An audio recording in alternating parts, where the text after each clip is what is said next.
Hello, everyone. Good evening. My name is Susan Reyna Guerrero, and I am here today with Kim Vaughn.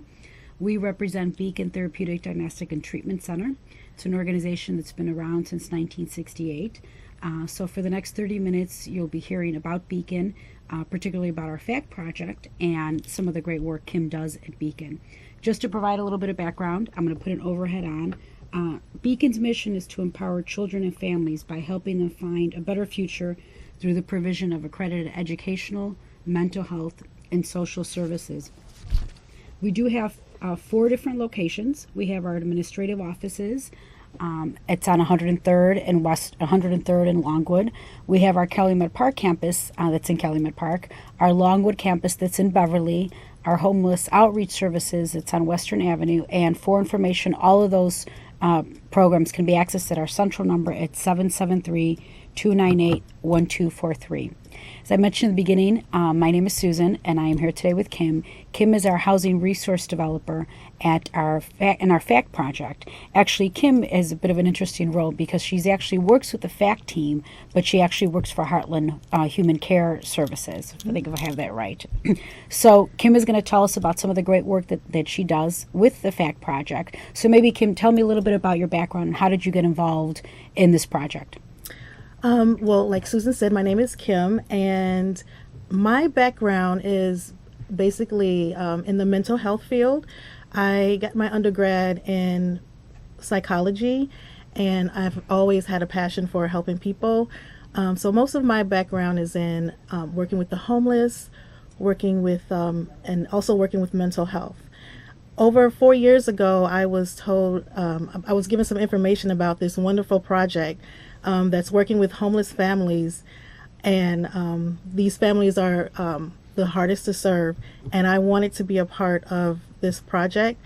I know that Beacon and Heartland have a lot of resources, and working together, I just thought that it would be an awesome thing. So yeah, and actually you're speaking specifically about the FACT project. I'm going to put some information about the FACT project.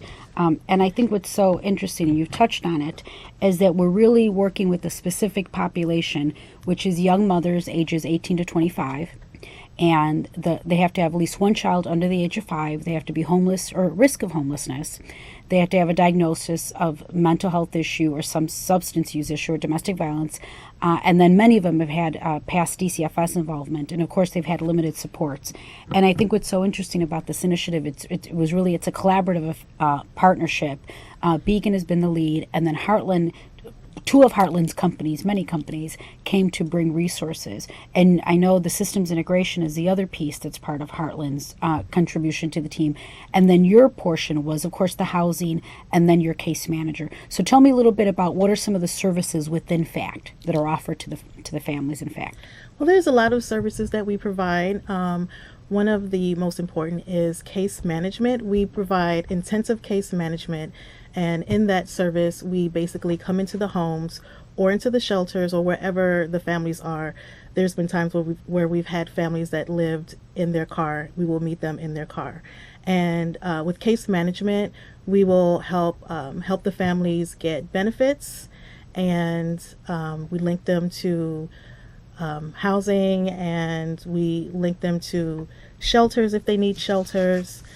Some of the other services that we provide is therapy. We provide adult therapy for the mothers and also children's therapy. I'm going to put on the overhead some additional services you're describing. Mm-hmm. So you mentioned the child therapy, because I know there's a huge emphasis on looking at the parent-child attachment and child development, and I know they're also implementing some of the criteria, some of the curriculum associated with the PCAN, the Preventing Child Abuse and Neglect curriculum. Of course, our trauma-informed services.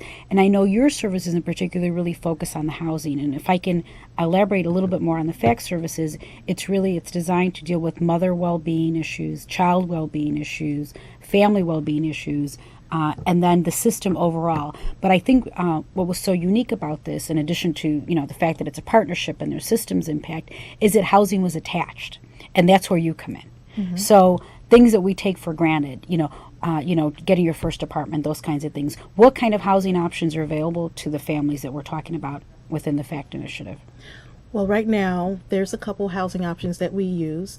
One of them is the Chicago Low Income Trust Fund housing, and that is where Beacon partners with the city of Chicago, and the city pays a large portion of the rent directly to the landlord, and the tenant is responsible for paying a smaller portion. This setup makes it affordable for the families. So, for example, if a family needs a 3-bedroom apartment, their portion for a 3-bedroom would be $200. Wow. So that's one of the housing options that we have. Another one is with Heartland Alliance, and we use the Shelter Plus Care, and that is a long-term housing option, as well as the Chicago Low Income Trust Fund. The Heartland pays the rent directly to the landlord, and the tenant pays 30% of their income. One good thing about the Shelter Plus Care is that if the family does not have income at the time that they are housed, their income portion is zero. And I think what's important to understand with this is that, of course, everybody can say, rent is so expensive. How do I sign up for this program? But clearly, it's a very specialized way of housing families that are significantly challenged. And, we talked earlier about, the mental illness within the family or domestic violence issues. Or, these are families, these are young moms who essentially, if not for this type of housing, they would be in homeless shelters or they would be living on the streets. So I think this is a very unique program, but it's really for a population that really needs these type of services and this type of help. But it's also the services that go with it. So it's not just housing the families, but it's also getting them ready to be housed. So what is some of the work that's involved in getting them ready in order for them to be able to have their apartment and to maintain it? What happens? How does all that work? There's a lot of work, and sometimes people, they come in at different stages in their lives. So for someone that's never had their own apartment, sometimes we help them get their benefits if they don't have their benefits, or if they're working, we try to help them save up some money. We drive them around the neighborhoods. We teach them exactly how to look for an apartment. Some people, they really don't know how to look for an apartment, so we teach them to look under the stove and look through the stove, look under the sink, and run the water to check the temperature. So it's looking in the different neighborhoods, preparing them to have their money ready. And also we help them find the nearest grocery stores in the neighborhood, and really just bonding with the neighborhood so that they can feel a part of someplace. I'd like to remind everyone this is a live call-in show. I'm here today with Kim Vaughn. My name is Susan, and we represent Beacon Therapeutic Diagnostic and Treatment Center. So if you have any questions or comments, please feel free to call. The number is 312-738-1060. And we've been talking to Kim about the FACT project, and Kim is the housing resource developer for that initiative, where we're working with young moms who are homeless or at risk of homelessness, and we're helping them locate housing, but that's one piece of a whole myriad of services that are offered to the families. And actually, we're describing some of the steps to help them get housed. And it also sounds like it's also connecting them with the community resources. So if these young families have children, it's connecting them also with preschools, I would imagine, and schools and those kinds of things. Exactly. Yeah. So what are some of the other challenges that some of these moms face once they get housed? Well, for some, because we are working with some moms that have mental illness, when you are busy and you're always moving, you don't really have time to focus on what your problems are. You're basically in survival mode. So when the families actually get housed and they're able to rest and they're able to sleep and they're able to turn off the lights and be comfortable in their own home for the first time, this is when a lot of their issues really hit them. And sometimes they have problems sleeping. Sometimes they think about all of the trauma that they've had in the past, and it comes to them. And so this is when they really engage in therapy. When they move in, this is the time that they really start engaging in therapy, because they're really focusing on the issues that was beneath everything. I'm going to put up some of, you talked about some of the issues that are dealt with. I'm going to put up some of the, this is kind of small, But if we look at some of the homelessness outcomes and we look at some of the things that we've been able to do for the families, we have noticed a reduction in the trauma symptoms, a reduction in the parental stress, as well as, that these families are remaining housed. So I think if we look at, I'm also going to put up some pictures of our kids that we're actually talking about, is that the FACT services really are making an impact on the families' lives. And I'm wondering, can you tell us kind of, what are some of the rewards of doing this work? Maybe some stories of when you've housed a family, how that's gone. I have a lot of good stories. One that I can think of off the top of my head is I remember housing a family who basically the kid in the family was 4 years old. And he basically never had his own house. He lived with his mom, but she was, bunking from person to person, staying with a cousin, staying with an aunt, going in and out of the shelter. And when he finally moved into his own place, I remember he grabbed my hand and he was like, "Kim, let me show you my bedroom. Let me show you my kitchen." And this was coming from a 4-year-old. So even little kids, they know the difference between not having a house and having their own home. So they have a lot of pride in it as well. And I know, that's pretty powerful because I think, you're right. Here's a little person who has had a kitchen space, but he knew it wasn't his. He was couch surfing. And I know for some of the moms, hearing some of the stories when they're able to prepare their own meals and, their first holiday meal, it's their meal. It's, Yes. They prepared it, and I think one of the mom, she didn't care if it was Spam or something. I mean, the point was that it was her meal, whatever she'd made, Now, with the work that you do, and I know some of our families just are housed in regular market rate apartments in the community. What kind of work is done with the landlords to help, when we engage landlords with this project? Well, there's a lot of time that I spend educating landlords on the needs of working with young families. There's definitely a difference between working with young families and everyone else. But, a lot of people today are hitting some of the same problems. They're losing their jobs. Their hours are being cut, and so there's a lot of services out there like calling 311 that I educate the landlord so that he or she can have some resources to give any of the tenants, not just the ones that we work with.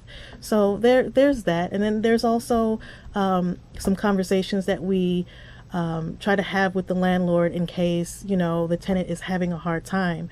We don't want the landlord to be quick into trying to move the person out, or just really getting them to understand what are some of the barriers so that they can have a good working relationship.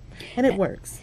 Well, and I know one of the things that I know the FACT team does is that, in developing this relationship with the landlord is to really prevent the family from being evicted or from a bad relationship forming between the tenant and the landlord. So, helping, the tenant make sure that our moms are paying their rent on time, or if there's some delay, communicating things to the landlord, and then also being there when the landlord calls to complain about the tenant. I mean, maybe they've been out too late, or having people come in there, visit and so on. So I think there's a lot of work to encourage the landlords to be supportive to our families, but then also we're trying to be very supportive to landlords as well. What would you say are some other opportunities or some other things that work well with when we're trying to house some of our young moms? Some things that work well. Well, for a lot of for some housing programs out there, they require that the family meet a certain standard before they get housed. And we find that it is imperative that we house people first and then work on their issues. I mean, just think about it. If you didn't have a roof over your head, you can't think about little issues. You're definitely in survival mode. So we try to house the families first. We try to house them quickly. And then once they're settled and stable, they can focus on the needs that they really have and the issues. So. And how long are we able to follow the families once they're housed? Well, right now, we've been, since the first person that we've housed, we still follow this person today. So we've been going on for almost 4 years now, and we still talk to the first person that we've housed. We've had a graduation. We had our first graduation. Pictures up of our graduation. We had our first graduation in October 2011. And these are some of the moms that came. We had more, but some people were not able to make it because they were at work. We were really happy to hear that. That's a very good thing. This young lady here, she was one of the keynote speakers, and just you look at her family. I mean, they're so happy. They got housed, and she's working and everything. So. And this is actually her son. Yeah. We took a picture of him when Mom was valedictorian. She gave him the thumbs up, which is so cute. So I think if we, and then here's the team, and here's Kim with different hair. And this is one of our other moms at the graduation ceremony. She read a beautiful poem. So if you look at what FACT has done with the project, you've been with the FACT project since it launched, yes. which is amazing. And I think of the original team members, it's yourself and then 3 other individuals. Yes, there's the project director, and there's the therapist that's also a certified alcohol and drug counselor. And then the child development specialist. Yes. Yeah, that's right. So there's a core team of 4 that's been there. How have you seen the program evolve from when we first launched to where we are now 4 years later? Well, you know what? We started out trying to figure out our way. But one thing that we've definitely worked on was building collaborating with other people, and building on our strengths. We paired up with people that are strong in housing. We paired up with people that are strong in children's services like Beacon Therapeutic. And we, work really well as a team. We, like I said, we build on our strengths, and we train each other. So if there's something that I'm not that good in, I get trained by my coworker and vice versa. Well, and I think that's what's been great about the initiative. You're right, because it is a team approach, and these families have so many needs. It's nice that everybody's able to. Clearly, your specialty is housing, but I know everybody kind of jumps in. And how often will you see a family? I mean, I see families every day, so we definitely see each other's tenants and each other's clients. We rotate. So one day a family might see the housing resource specialist to focus on housing. The next week, or sometimes families meet once a week or twice a week, depending on the need. So the next time they might meet with the parent-child therapist because they want to work on some issues that they have with their kids, or just want to learn to increase their parenting skills. So, and then, if there's any issues with substance abuse, they'll work with the substance abuse counselor as well. And I know, people have often asked, how can they help and what kinds of things can they do? And I know one of the things the FACT project does is able to bring some actual concrete resources to the families. So we've had our Fresh Start kits where people donate items like new things associated with, like linens and those. I mean, what are some of the things that the families get when they're housed if they're in need of those things? So we help with basic items. We always get a bed for each person in the family. We get a bed, we get dressers, and a dining room table. And then we also help with beginning things like mops, brooms, sheets, pillows, plates, and knives, and all the stuff. Well, and I think what's important is that these families are literally families that are coming out of a homeless shelter. And if they've been fortunate enough, they've been able to save up for the first month's rent and some of those things that you need. But to have money for the extra things, it's not something that our families have. So what is the average caseload that you have right now for yourself? Well, what makes this project different is that we share each other's caseload, like I said, because we rotate and the families get the benefit of meeting with each and every one of us. But we do have about 12 families under each person. And then I know, and the program overall has worked with about 78 families, about 115 children. And it's, it doesn't sound like a large number, but when we're talking about the families being seen anywhere from 2 to 3 times a week, it's a very intensive program. And I know right now we've been able to secure funding for another year, and we continue to get funding. And this, the services that are being looked at within FACT are services that really have become integral to the homeless system within Chicago. So if you'd have to project, 3 years from now, where do you think FACT will be? Do you think it'll be bigger? Do you think it'll be smaller? What would you have to? guess, if you had to guess? If I had to guess, I think that FACT would definitely be bigger. I think this is the new way of providing services for families, giving them the opportunity to have different services in their homes. You know, it's a lot to ask a family that is homeless or that's working on being stable to come across town and go to the office and meet with, you know, a caseworker. So, you know, I think that it would be bigger. I think, that a lot of people are going to start trying to use this method. That's what I think. You know, and I'm not sure how familiar you are with all these changes within the city of Chicago. They're moving to a centralized referral system where families and individuals who are the most vulnerable would be housed first. And if you look at our FACT families, would you say they're some of the most vulnerable, or, I mean, how would you rank them in terms of being vulnerable? Well, when it comes to looking at vulnerability, I think that our families would rank very high. We work with families that if it were not for the FACT program, they would have definitely been separated, either, you know, in the shelters, because, you know, you're not always able to keep all of your kids in the shelters. Sometimes older boys can't live with their families. And then just because of a lot of the stress, I think that there would be a lot more DCFS involvement with the families, and then they would be separated that way. So. Well, and I think one of the key partners with this initiative has been the Department of Children and Family Services, in terms of they really have recognized that a number of the families that we work with are actually kids who've exited out of their system. And so both it's kids who've exited out of DCFS, but it's also these young moms who, if not for us, they would be involved with DCFS. You know, child neglect, perhaps, child abuse. And I think it's more to do with lack of supports to the moms, because I think one of the things we talk about, a basic tenet of the Beacon overall, but of this initiative really is strengths-based, and recognizing that all these moms, if given the right tools, and given the right support, are really doing amazing work with their kids. So show's almost over. I'm wondering, Kim, if you have any parting comments, thoughts, anything else you'd like to share? Well, I just want to share about the FACT program that, you know, I think there's, you know, how they talk about there's 6 degrees of separation between this person and that person. I really do think that there's a very small degree between the FACT families and anybody walking down the street, just because of, you know, the economy and just the stress of life. And, you know, I think that we're providing some really good services. We're partnering with some really good people, and we are continuing to strengthen the level of support that we're able to give families, and just strengthen the type of services that we provide, because we want to provide best practice when we help families. So.